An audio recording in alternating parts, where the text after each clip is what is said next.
What's up everyone? Ito na naman tayo pagbabalik ni Chef Nas. Magmarinate tayo ngayon ng chicken biryani for tomorrow. Let's do it! Okay, umpisahan na natin. Siyempre ang una natin gawin, kailangan meron tayong manok. Kasi siyempre nga chicken biryani. Meron tayong manok. Tapos ilagay natin siya dito sa... Lipat natin siya dito sa camro na dito natin siya i-marinate. Mga ano lang to, 20 pieces or like something 18, 20. I'm not really sure o pinang peraso to, basta binuhos ko lang siya dito. Yan. Yan, next tubig. Next natin gagawin is curry powder. Lagyan natin ng lagyan ko na lang 4 tablespoon. Depende na sa inyo kung gano'n yung panglasa ninyo. Next is masala powder. Masala na yan insan! Mekos-mekos na yan! Lagyan natin ng mga 3 kutsara. More masala insan! Tapos cardamom. Meron tayong dalawang klaseng cardamom dito. Meron tayong cardamom powder. Meron din tayong cardamom cloves. Lagyan natin siya pareho para kung hindi siya magkalasa dito sa cloves, cardamom, meron siyang powder. Yan.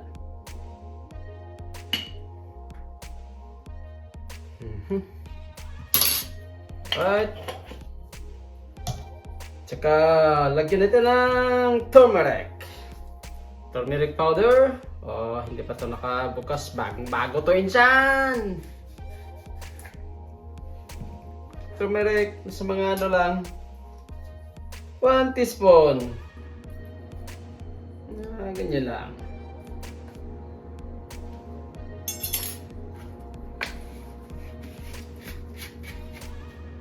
Para masarap yung marination nating biryani. At least 1 day before natin lutuin or 8 hours before nakamarinate siya para masarap. Lagyan natin ng chili powder. Pangpanghang. Kasi hindi na biryani yan pag hindi medyo anghang insan. Chili powder, konti lang. Lagyan natin ng cloves. Cloves, ano yung cloves ko? Ito, cloves.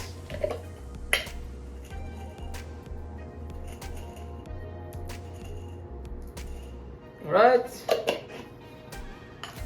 Star anise. Meron din tayong star anise. Star anise. Next is cinnamon stock. Lagyan natin mga 3 kahoy.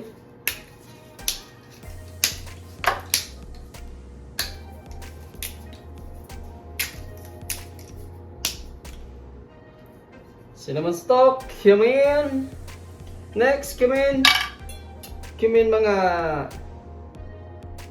ito lang karami. 2 tablespoon. Good na yan. Chicken powder. Lagyan natin ng chicken powder para magkalasa siyang chicken.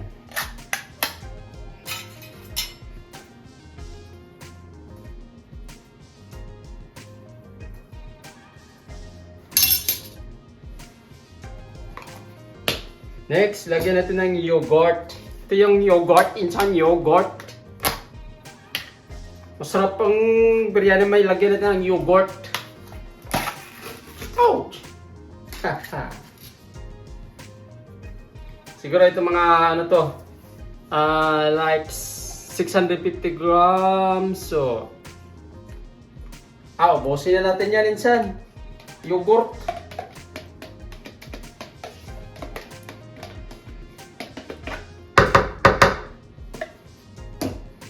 Next, lagyan natin ng olive oil. Ubos na yan, insan.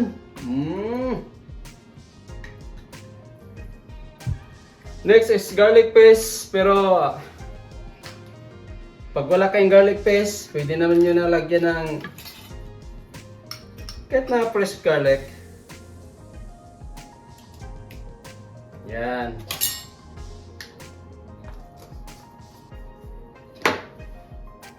Green chili, butter. Yung butter na nilagay dyan, yung butter, naka-ano na yan, naka-melt na. Minimelt ko na sa microwave yan. Itong butter para matsorok siya. Yan, ito na. Maghiwa na tayo ng green chili. Kung gusto nyong hindi masyadong manghang, piliin yung chili na hindi manghang. Ito, gamit ko yung ano lang, Serrano chili.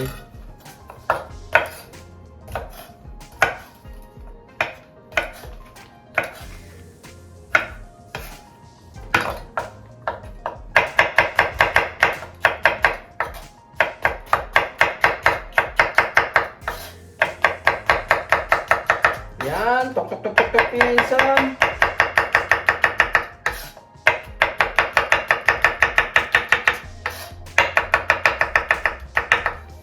Yan. Pwede yan insan.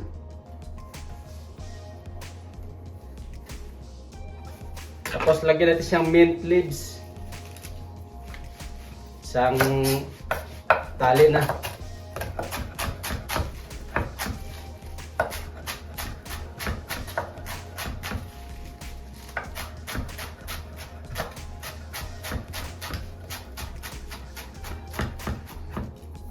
So, mas maganda na yung amoy ng mint leaves na yan.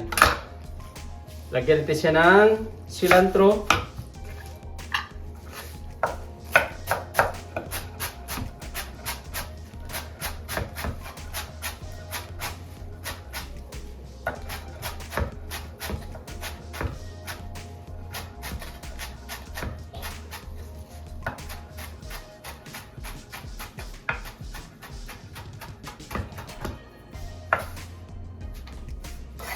Yan. Okay. Siguraduhin natin na dito na nakalagay yung lahat ng marination. Anyway, it is only for marination in chan. Then, for the actual cooking for the next day or 8 hours, you have to marinate this one.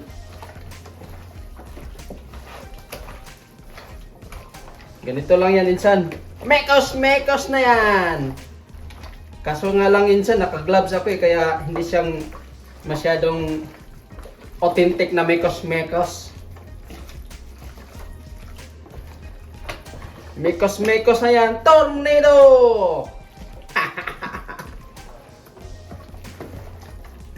Yan. Kailangan mahalo na natin siya ng maayos para yung marination natin kumakapit lahat yung lasa niya. Or kung wala naman kayong enough time to marinate, you can at least like 45 hours.